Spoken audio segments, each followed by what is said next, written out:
Good morning, everyone. My name's Margaret Haynes, and I'm a member of the executive of both the Carleton University Alumni Association and Retirees Association. Carleton has been a big part of my life for many years, first as a student in the 60s, then as a staff member when I came back to be the university librarian, and now as an alumna and a retiree. During my time at Carleton, I've had the pleasure of meeting some really wonderful people. And even though I'm retired now, I'm still eager to stay in touch with them and to keep aware of what's going on at Carleton, its activities and its news. And a great way to do this is through social media. Carleton has hundreds of social media accounts for different faculties, departments, units, and programs, and they all share news and stories that might be of interest to you. Personally, I use Facebook to stay connected with family and friends.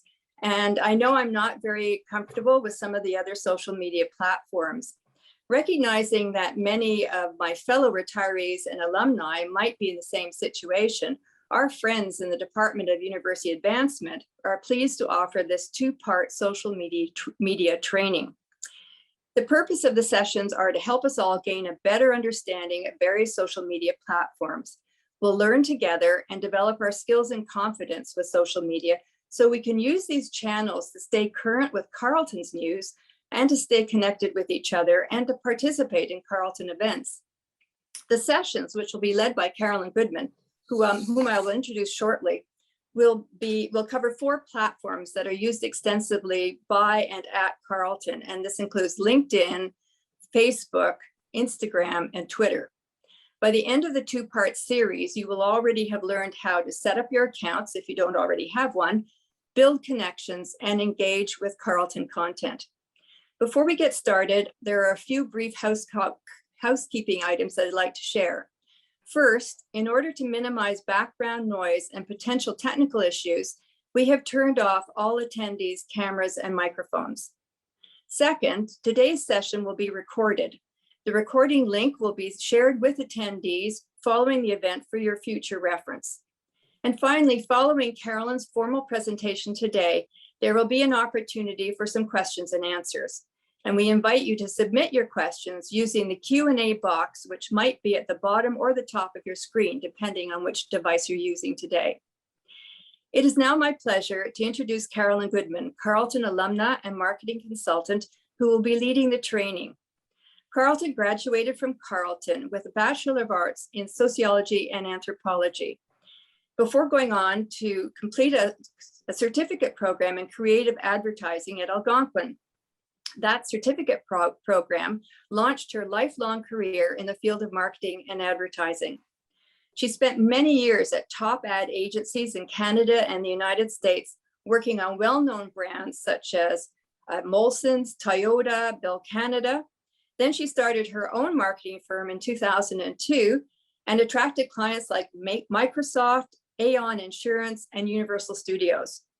4 years ago, she was lured away to lead marketing efforts for California Closets, a $500 million company with franchises across the US, Canada, Mexico, and the Dominican Republic. She currently resides just north of San Francisco with her husband, Peter, and together they've raised 3 boys, one of whom just graduated from Carleton in 2020. Carleton is an active alumna, and she's also the president of the North California chapter of our Carleton University Alumni Association. Welcome, Carolyn. Thank you so much, Margaret. I really appreciate it, and for the introduction. Thank you, everybody. I'm really thrilled to be here today and to be invited to speak. I'm going to talk about a lot of information. I'm glad this session is recorded. I have a limited time and I have a lot to get through. So let's get started. Today, the purpose is really, as Margaret said, to introduce 4 social media channels over 2 sessions. Today's session, I'm going to focus specifically on LinkedIn. And in the second session in 2 weeks, I'm going to talk about Facebook, Instagram, and Twitter. I'm going to talk a little bit about the role they play in helping you to stay connected to Carleton, Carleton events, or other Carleton alumni, and to help you get started. So I hope you enjoy. All right. So what is LinkedIn? For those of you who don't know, it's an online service that connects individuals to each other and to businesses. The platform's used, primarily for networking purposes, but it is heavily used by recruiters, and sales professionals to connect job seekers and employers, and of course by advertisers. So today I'm going to talk about how to create an account, how to set up your privacy settings, and how to maximize your use of the platform to help you stay connected to Carleton, Carleton News, and other Carleton alumni. So LinkedIn has over 756 million members registered from over 200 countries. On this platform, you can create a free profile, and then you can connect to others who've created a profile, whether you know that individual or not. For example, when the Carleton Alumni Association created a group on LinkedIn, and I had created a profile on LinkedIn, I sent a request to the Alumni Association to join the alumni group. Once they accepted my request, I'm able to see every single one of their posts on my newsfeed. It's easiest to think about LinkedIn as this massively large network of people, businesses, groups that are all connected together. So when you reach out to another individual with a LinkedIn profile and they accept your invitation to connect, those are your first level connections. But you can also see activity in your newsfeed from the people those first level connections are connected to. Those are considered your second level connections. And you can even find third level connections. Those are people who are linked to people who are linked to people that you know. So that's a great way to start investigating and expanding your reach and being able to identify other people that you want to become connected to. So let's start by creating an account or profile on LinkedIn. So there's a little bit of homework you need to do to get ready.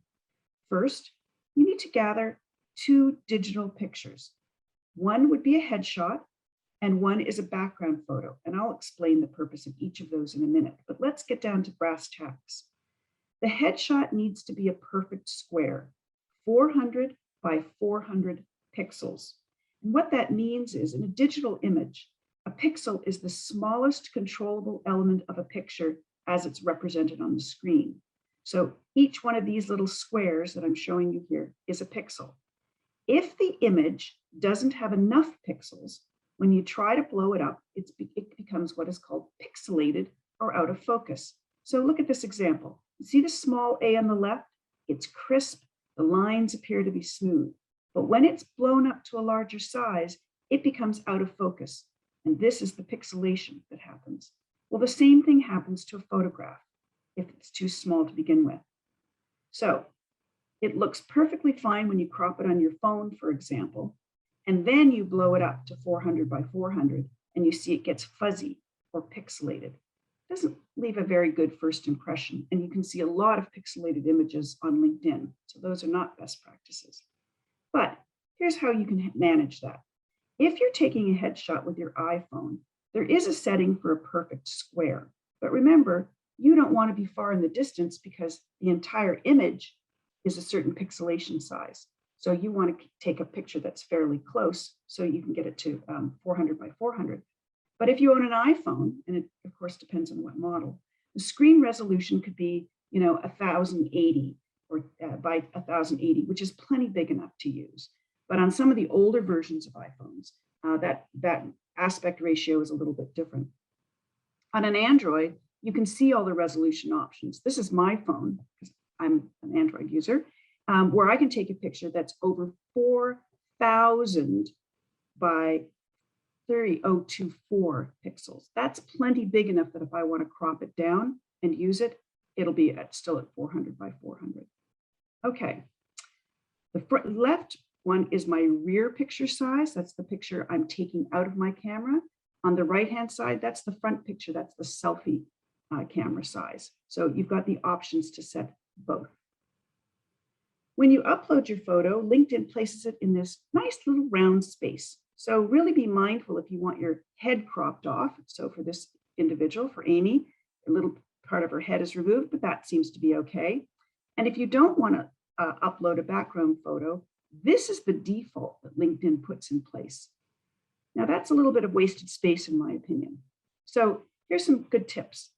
So Uber, for example, based in San Francisco. So the CEO has chosen a cityscape of our fairly new San Francisco Bay Bridge and the lights of the city, which basically says, I'm based in San Francisco. My friend Emily uses just a beautiful image that she thinks is gorgeous and can talk about the different color palettes that she enjoys.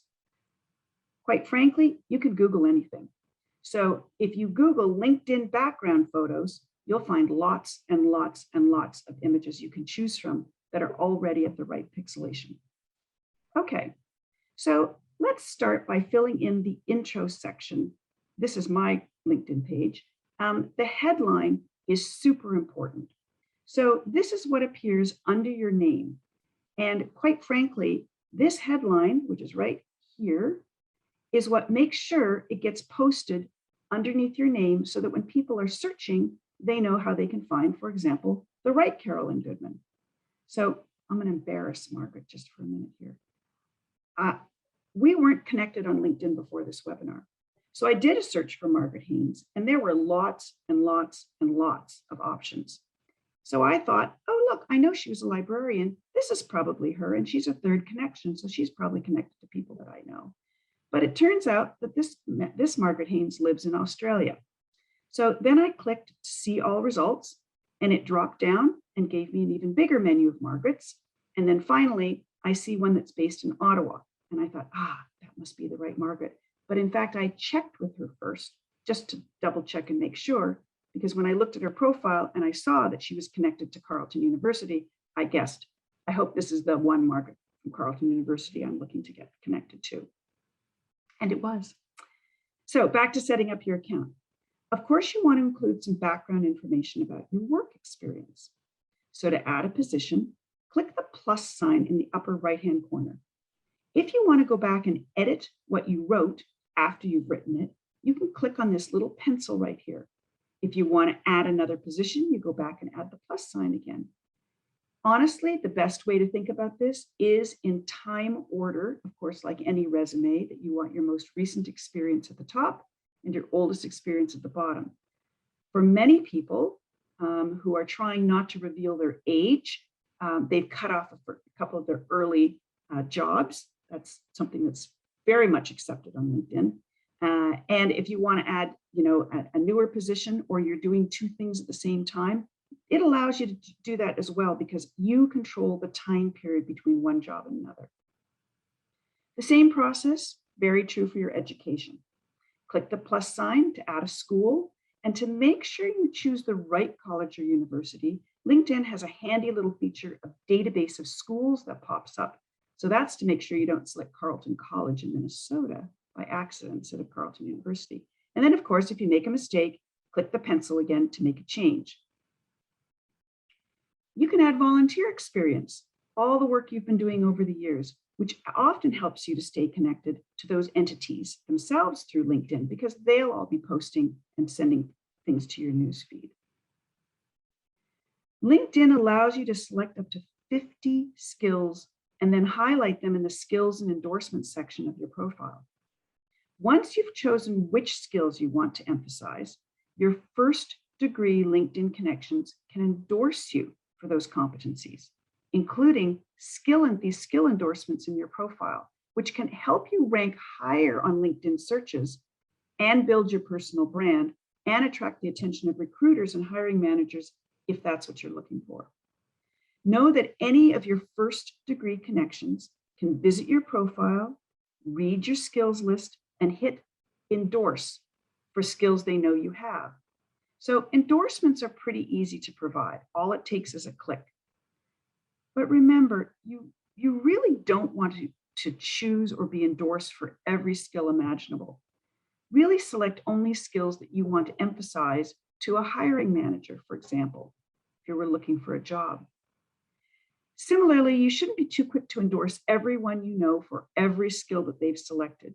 You actually may not be helping them by maybe talk to them first and ask what skills they want to be endorsed for the hiring managers they're looking to attract. LinkedIn also offers this skills assessment feature. It allows you to verify your skills by taking an online quiz. And once you pass the assessment in the 70th percentile, you can add a verified skill badge to your profile, which can come in handy again if you're job seeking. A recommendation on LinkedIn is a written reference. that supports you and your work. It typically involves, a few sentences or a paragraph published on your profile. You can consider this sort of a virtual recommendation letter for all to see. One of the best ways to get skill endorsements is to endorse others, especially others that have worked with you and seen you use your skills. You can send a message to them, to past, current colleagues that you're linked into, asking them to write a recommendation. There is a note that you can see how many endorsements you've received and given. And again, you'll receive an email notification when endorsements are added to your profile, and you get to review them first. If you don't like them, you don't need to add them to your profile. Or you could write back to the person who gave you that recommendation and ask them to make a modification. Could be a little awkward, but hopefully very few people not encounter that situation very often. Under the accomplishments section, you can list any awards that you've won or any language skills that you have or professional organizations that you belong to. Then there's an interest section. Now, interests are organized by influencers, companies, groups, and schools. And the ones that are displayed are the ones you're following on LinkedIn. So under interests, for example, influencers, I happen to be following Justin Trudeau. But if you want to look at the companies that I'm following, they're all the university, businesses, etc., that I follow.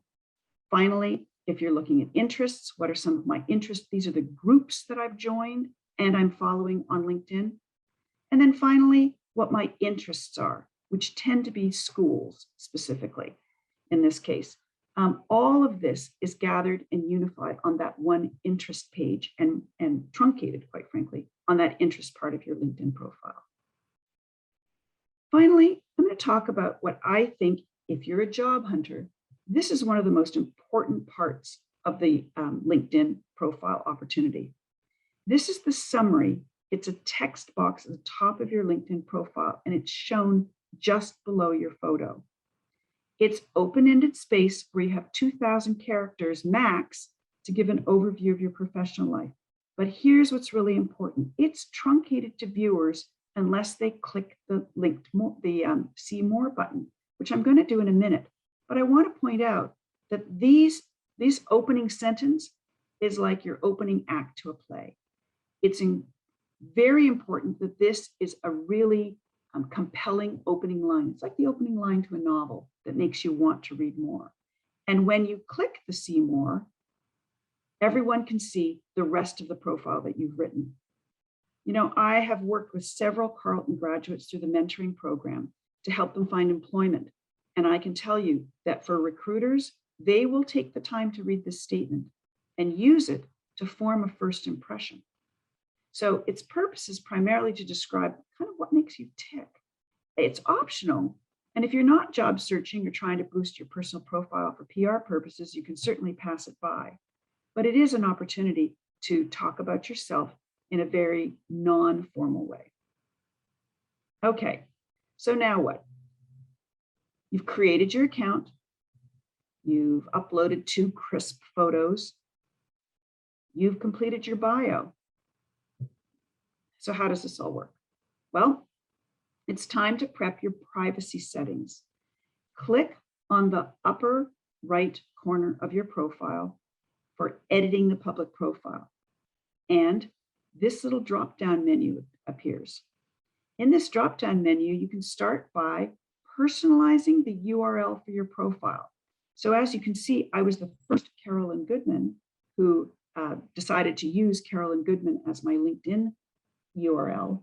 And I'm sure many others have Carolyn Goodman 1 or Carolyn with their middle initial Goodman or whatever, but you can come up with whatever you want. Then you can start editing your content if you decide, oh, I want to go back and make changes to what I was doing. And especially you can take a look here as to what the public sees when they look at your profile. Finally, whether or not your profile is public. What this means is by turning it on, if somebody was to do a Google search, used my name, I would pop up as a result. And this is a direct link back to my LinkedIn profile because of it. If you don't want to be in the public view, you can turn that off. So the only way people can find you is if they're actually within LinkedIn. On the basic side, your name, number of connections, and the region of the country you live in will be shown no matter what. You cannot control that. But here's some other things to think about. There are a whole lot of options. So you can decide who sees your profile photo. You can decide what network, your connections, all members, whether you want your background photo to show or not show, your headlines on or off, your summaries. As you can see, I've got all of mine on, but several people I know have decided they don't want people to see certain details or certain volunteer experiences. I'm not quite sure why you would fill up this part of the form and then not display it, but I'm sure some people have good reason not to. There's also, this is just one long continuous form. So you can also turn on and off your awards, show your languages, your organizations, your groups, your recommendations, basically anything that you filled out on the forms pages that I've just talked about previously. Or you can click on your profile and add your profile in a second language. Pretty handy for Canadians, I think. Also, there's something in the bottom right-hand corner I'm going to direct you to called messaging. So this is what happens through LinkedIn's in-mail application. Here's a peek at my inbox on this application. This very first message is from someone I already am linked into, and presumably that I know. In-mail messages, and you can see the little word in-mail within there, they're from people that I'm not necessarily linked into, but the sender is a premium member who gets credits, which they can then cash in to use to send a direct message to some targets. This one, LinkedIn offer, this is typically from individuals who are trying to connect with you in order to make some sort of a sales pitch. You've been targeted because you matched some profiling criteria. To land in my messaging inbox, they probably selected targets like title of VP, somebody in marketing, working for a company with more than 5,000 employees, and other keywords that appear in my profile like ROI or CRM. This last one, sponsored messages. These are really ads that are displayed to this selected audience. They're like a LinkedIn offer, except they're usually an invitation to join like a webinar or to attend a forum. And you can respond directly from within the message. So you can answer these messages or you can choose to ignore them. It's entirely up to you. To ensure you get Carleton news in your news feed, however, you need to follow specific organizations in LinkedIn. So simply type in Carleton University in the top navigation search bar, and a drop-down menu will appear to help you find what you're looking for. This first option is the university itself, and it's described as a company within the category of higher education. The next option is a group. You're going to need to ask permission to join and then wait to receive an acceptance before you'll start to see this in your newsfeed. And finally, you can look at people who have Carleton University in their profile as a school that they attended, or Carleton University as a place that they had worked at some point. Each time you can, if you clicked on Carleton University and people, it'll bring up every single individual who's listed that they attended Carleton University, so you can peruse through that looking for past alum or past roommates even. So to follow the university, you want to click their name on the list we were just looking at, and then click on the follow button. It's really that easy. Once you've done that, anything the university posts through this site will then show up on your news feed. On the Carleton Alumni Group page, just click the request to join, and again, wait for the administrator to accept you in the group, and then you'll see notifications from this group in the news feed. There are lots of other different groups from Carleton that you can find that you might find relevant that you want to join. And then once you join a group, you can send a message directly to the group's administrator, or if you choose the More button, there's a drop-down menu, and that's where you can choose to stop following that particular group for any reason. On a day-to-day basis, I can scroll through my news feed and see posts from the Carleton Alumni Association, But I also see posts on LinkedIn from what things that my first level connections have liked. So for example, here's something that my friend Kirk Copeland liked. And on top of that, when I open the comments section, I can see who's commented, whether I'm linked into them or not. And if I hover over their name with your little mouse doing that, what pops up is more detail about that individual. And if I click on their name, it takes me through to their profile. If I wanted to connect, if I knew Rob, which I do not, but I can see that he's connected to two of my mutual connections, Tom Downing and Mike Tellum, which, by the way, you can click on those connections and see who those people are if you can't really remember. Or like me, sometimes I go, gosh, this was somebody I probably met in a job 20 years ago. And you can also invite them to connect by clicking on the connect button. Okay. You can also message this person. You don't necessarily have to connect with them first. So you can choose to connect or message. And quite frankly, messaging is simple to do, and it pops up in that message feed I talked about. But back to my news feed, you'll also notice that on the left-hand side of my homepage, LinkedIn provides me with some stats, like, for example, how many people have viewed my profile. This is some kind of a timestamp because I've been on LinkedIn a very long time, and I know there's been more than 152, so this might be for the year. And how many, and you can also click on this for more insights to get more data. So if I clicked on who's looked at my profile, for example, some are people that I'm already connected to. There's Fern, she's a first-degree connection. Vanessa is a second-degree connection, which means she knows somebody who's connected to me. Or some are people like Laura Gerard, who I don't know. She's a third-degree connection. So she's connected to somebody who's connected through to somebody to me, but she's been looking at my profile. If you'd like to be anonymous when you're looking, and I'm going to show you in a minute to make sure that you have that setting, this is how you show up. One person with a job title of whatever it was.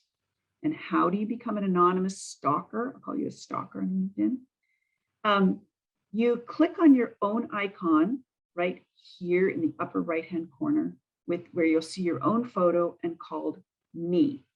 And when you click on that, a drop-down menu appears, and you can choose the settings called Settings and Privacy, and then you choose Visibility, and then within that, you can see visibility of your profile, choose that again, and here are all the settings. I encourage you to read through each one of these. For example, this is how I choose to be in private mode when I'm looking at other people's profiles, just like that recruiter was in the previous slide. Or keep your email address private. That means people can't see that. They're going to have to message you directly through the LinkedIn application. They cannot email you directly. Sometimes I like to keep, who's downloading, who's doing what. I went through every single one of these connections and set my privacy for what works for me. And I do not allow them to download my email to a data export, because then my inbox gets filled with all sorts of sales pitches. Okay, within visibility, you can choose who's viewing, etc. And because I use LinkedIn for building a lot of my business relationships, I do let first-degree connections see my email address. Just don't let them download it. So, excuse me, who can see your last name? You do have the ability to control people just seeing your first name or seeing your first and your last name. Again, depends on your privacy preferences. And there's a few other things, but one I urge you to set is this one. I've gone in and edited my profile pretty regularly from time to time. And if this is changed to yes, everybody in your network gets notified every time you make a change to your profile in LinkedIn, which I think is quite annoying personally. So I've changed to no, which means I can go in and edit my profile as much as I want and not be worried that it's going to keep notifying people. If you download the LinkedIn app to your phone, make sure you do not grant your permission for the app to have access to your phone or your email contacts. And to stop syncing them, you click the Me icon on your app on your phone and go to the settings, your account preferences, hit the sync contacts and hit remove all. This is super important. I think a lot of people forget, and when they're using their phone, they think it works the same way as the desktop application, which it does not. Now remember, you can run, but you really can't hide from Google finding you everywhere. You know, everything you post on any social media account can be found on any search engines. You may not know this, but the mayor of Las Vegas is also Carolyn Goodman. So she gets a little more coverage than I do when I Google my name. But you can see things from 7 different media platforms that are about me. Some of this I forgot I even posted years ago, presentations that I made, Twitter posts that I made, etc. So it's very difficult these days to remain completely anonymous when it comes to the web. Once you've joined LinkedIn, that's part of your profile as well. And it is something that will be picked up, especially if you pick up a URL with your name in it, as I showed you before. So who should you invite to LinkedIn? Well, of course, Carleton classmates, friends from res, if you lived in res, high school friends, roommates, neighbors, family members. Because it's a professional business development platform, really previous employers, previous colleagues, subordinates, etc. And the way you go through the invitation list is there's a few people in the development office who reached out to me after our last session together. They each sent me a very nice note, reminded me how they knew them, and then sent me a request to LinkedIn. But here's a little warning. If you use the desktop app and you click the connect button, a pop-up window appears that asking if you want to include a note with your connection, right? Well, the same is not true in the mobile app. If you click the connect button on the mobile app, it immediately just switches your relationship to pending. So there's no chance to add a personal note. So be mindful that you always want to do your connection request from a desktop version if you can. So you don't, especially if you don't necessarily think the person you're trying to connect to automatically knows who you are or why you're trying to connect. Here's a few things of what not to do in your note. In my business, I get a lot of requests every day to link into folks, but I'm really selective who I agree to link into and add to my connections. Salespeople asking me usually means they're going to start hounding me after I agree to connect with them. So unless they give me a really good reason to connect, I'll be truthful, I ignore their invitation. When I connect with folks that I've recently met at a conference or a new colleague through work, I do send them a note to reference how I know them or where we met. And then that helps put my invitation into context. One thing I wanted to warn you about is to be careful of phishing schemes. Be very suspicious of invitations to LinkedIn that seem to come from a strange connection. Now, this one came in my InMail, but I was immediately suspicious because they claim they're with Walmart, but they're inviting me to a Colonial Life Leadership Networking event. And I just, in my head, couldn't connect those dots. Also, at their level of business development manager at Walmart, you'd think they'd have more than 31 connections. But be aware of fake photos. Far too often, LinkedIn profiles are accompanied by ridiculously good-looking model quality photos. And often scammers will use the photo of a lesser known actor or actress or even image of a well-known public figure. Other scammers have used photos of real people, but not the person in the profile. And sometimes they create multiple fake LinkedIn profiles utilizing the same pictures.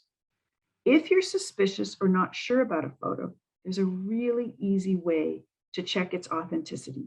You can do a reverse image search using Google's reverse image search engine.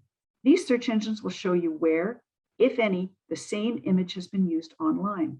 So a quick search of this image on Google confirmed this is a fake person. Her image was found in a multitude of places. And quite frankly, not only did I not accept the connection, but I reported the invitation as a fake account, and now it's no longer on LinkedIn. So the other one is an incomplete profile. If somebody simply has their name, no other contact information, chances are this is a fake account and they're looking to conduct some kind of spamming. So be very, very careful who you accept. All right, time to wrap this up. I've been talking a long time. Here's your assignment. I have over 1,600 connections on LinkedIn, including many Carleton alum and graduates that reside in Northern California. And I'd be pleased to link in to all of you. Make sure you include a note. Thank you. Margaret, are there any questions? Not yet. I'm hoping people will complete a question and submit it through the Q&A box. I will say that I have a question, and that is, as a retiree, I'm really not interested so much in job seeking. I don't want to work again. I'm loving being retired. And I don't really want endorsements for skills or something, because I'm not sort of sure I'm at the stage where I can really help someone as, say, a mentor. But I just want to hear about Carleton and maybe connect with a few old friends. So do you have any advice for kind of a streamlined account for people like me? Yeah, I would for sure include your last job that you had, because many of your colleagues and peers would know you from that occupation. So I would include that. I'd make sure you fill out your education section, because I know you attended U of T as well, you want to connect with those people, but you can leave off a lot of other detail. You just don't want to make it so skimpy that somebody suspects that it might be a fake account. So just giving enough information. And if you're trying to connect with people from jobs before you were at Carleton, including those jobs help as well, because then you pop up in those search results. So I don't know what you did before Carleton, but let's just assume you worked at Guelph. If you included Guelph as your employer in a previous job, then when somebody looks for jobs, when I was showing you in LinkedIn that you can choose Guelph as a job, then you would pop up for those individuals seeking to find you. So it's just, those are tools that help other people find you, just like you're looking for to connect with other people. And a kind of follow up for me, we're getting questions now, but follow up for me, I had a LinkedIn account and I had it well populated, but when I retired, I thought, oh, I don't need this account anymore, falsely, as it turns out, and I canceled it. And now all of that information and all those contacts are lost. So just a warning, is there a way that, say you don't want to be on LinkedIn for a while, can you make it dormant? You can hide things. Remember, I went into the privacy settings. Yeah. So you can turn a lot of those things off, and including making your profile private. So okay. Yeah, that's the easiest way to do it, as opposed to canceling your account and then, as you said, losing all that information, because it's gone forever, unfortunately. Okay, we've got 7 questions here already. Yeah. One of them is, what are the main added features of taking the premium level of LinkedIn? And are there downsides to this? Yep. So the premium allows you, it gives you some what are called credits that you can use to have direct contact, especially if you're in job seeking mode. A little tip that I give my mentees when they are looking for a job, and let's just say it's with, Microsoft, and you've read the job description, you can do a lot of research and figure out who the hiring manager is, meaning the person you'll be reporting to directly. If you have a premium account, you could send that person a message, even if they're a 3rd or 4th contact, versus other types of messaging, which is restricting you to 1st level or paying a price to connect to them. So that's number 1. Number 2 is you get access to a lot more information about people who are looking at you. So you saw that person who was the recruiter who was looking at me in private mode. If I have a premium account, many of those get unlocked once you become a premium member. So I became a premium member when I did start job searching, and I found it extremely useful because there was just more data and people and connections and everything else that I could see. And then after a year, when I secured a new job, I turned it off. I don't need the premium service anymore. So I found it valuable if you're job searching and you want people to find you. That's one thing I didn't talk about. You can turn on there's a setting that lets people know you're looking for a job. Under your image, it'll put a little set of words that says seeking opportunities. And it'll turn that on, which makes it even easier for recruiters to find you and know that you're looking for work. You can turn it on in the free mode as well, privately, so that recruiters can also find you. Just scroll through those settings and you'll find that pretty easily. Okay, we had another question. It was very similar. And now 3rd question says, how can I find you in LinkedIn? Well, you know I'm not the mayor of Las Vegas. So you search for Carolyn Goodman, and you're probably looking for, I'm probably a second or third degree connection from you, or you can look for me by Carolyn Goodman, and you're going to look, or go to Carleton University and search for people, not jobs, people, and I will show up there because I have listed Carleton University as my alma mater. So that's the easiest way to find it. And if you're really paying attention, what's my LinkedIn URL? Was Carolyn Goodman. So you could type in linkedin.com/Carolyn Goodman. Great, thank you. This is sort of similar to one of my questions from, and the question is, now that I'm retired, I want to change my interest group of people, which she has this business to art, environmental activism. Can one remove previous connections? You can't remove previous people that you've connected to, but you can disengage from groups and interests. So when you go back to their profile, you click on of the group, you click on the more button, and there's a drop down and it can say unfollow. So you can check that button and you'll stop following those groups that you no longer want to belong to. Okay. Another question, is there an opportunity to share my lifetime earnings stroke so-called wisdom through LinkedIn? I think that's in your about section where it's free form. You can write anything you want in that section. I would personally not share any financial information, but unless you're, telling people how to make $1 million in the first year, then I would leave anything like that off. But you can certainly promote, and again, writing that about paragraph becomes really important. Always be thinking about what's in those first couple of sentences because it truncates it, and you want to attract people to read more about you. But if you're open to providing consulting or mentoring, etc., then I would absolutely start that way. You can even change the title that's under your name to, available for mentoring or looking for mentoring opportunities. You can write anything you want under your description, under your image. I do this because it's under your image as opposed to. Okay. There's another question, which is, what's the difference between LinkedIn, Facebook, Instagram, and Twitter? I think you're going to cover that in the next session. Is that correct? Yes, I am going to talk about those other social media platforms in session number 2, so you'll have to come back in 2 weeks. But the primary difference is those platforms tend to be on more of a personal scale and have fewer controls over them. LinkedIn gives you lots and lots of tools to control who's seeing what and how because it's a business platform versus many of those other platforms.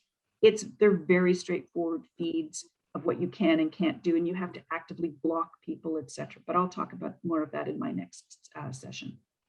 You have a quick question. It says, how do we access the recording of the session? And it's my understanding that a link will be sent out to all the people who registered for today with a link to the recording. So you will get access to that in a day or two's time.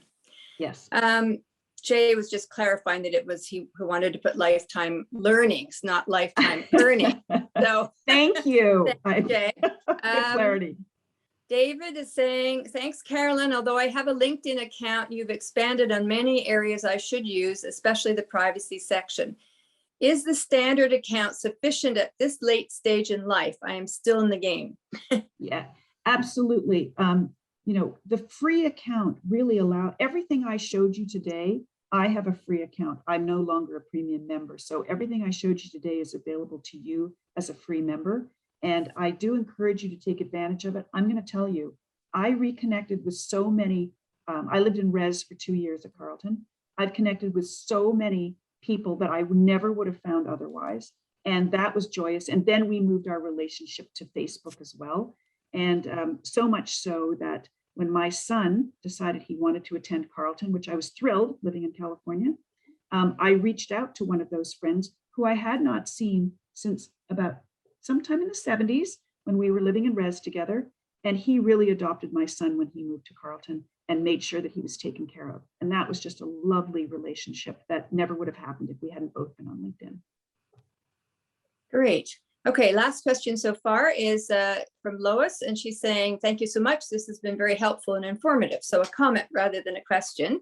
And I'm going to let me see if there's another one, and another thank you from Jay. I was going to ask if you had anything you wanted to say before I say some closing remarks about the next session in 2 weeks' time. No, I hope you all will join me in 2 weeks when I talk about more of the more traditional social media channels. We're going to talk a little bit less so about setting up your accounts, because I have to do 3 platforms in the same time period. So I'll spend a little less time, but hopefully you'll take many of these tips away with me from this session, like the pixelation of images, which is one of my things, little stingers in my claw. But I will talk about privacy, and I'll talk about how to use them and how to use them to connect with other Carleton people, because I've spent hours on Facebook, especially looking to connect with other Carleton people. And then I finally realized I can connect with them on LinkedIn. It's so much easier to find them that way. Great, thank you. Well, I'm looking forward to the next session too. And we have more comments coming in Q&A, but they're all very nice thank yous to you for an informative session. So I'm going to make my closing remarks now. And I just wanted to say on behalf of the Carleton's Retiree and Alumni Associations, I am really appreciative that you've done this, Carolyn, and also the University Advancement Department for setting it up. It's a very insightful guidance that we've had. I've learned a lot already. I wish I'd had this before I set my account up. It was extremely informative and very practical, and that'll help us in all our efforts to connect with Carleton and with our peers through social media. So I also want to thank everyone who participated today. We did have an overwhelming attendance for the registration overall for the 2 sessions, which was really, really great to see. So just a reminder to tell you that part 2 of the social media training will take place on Wednesday, August 25th, 2 weeks from today, same time from 11 a.m. to 12 p.m. on Zoom. We hope to see you there. Both of the sessions are recorded. Both will be accessible to you. And I think I understood right, both will be accessible to anybody else who wants to look. We can pass the link on to someone else if they'd like to learn more about it. So thank you again, everyone. Really appreciate you coming today. Bye.